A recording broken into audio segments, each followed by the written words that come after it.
Hello mga ka-fat boys. So ito tayo, quick bike ulit. Z1000 2021 model if I'm not mistaken. So ang gagawin dito, lagyan natin ng mini driving, papalitan natin yung signal, lagyan natin ng loud horn. Alright, nang hindi na-void ang warranty or hindi pinakikailaman ang kanyang wirings sa motor. Alright, so maglalagay tayo ng Fatboy harness.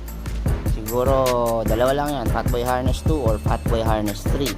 Depende kay customer later kung ano mapagpilian niya. Okay, so samahan nyo ako at gawin natin ito, lagyan ng busina at ilaw from Fatboy Customs. Alright, here you go, Z1000. Alright, so ito, naka-open na ang ating Z1. Now, in this case or in this motorbike, we found out na yung kanyang signals are going into hyper flash. So we need to open up the system and fix this problem. So yan, nilabas namin yung kanyang relay and we need to replace it.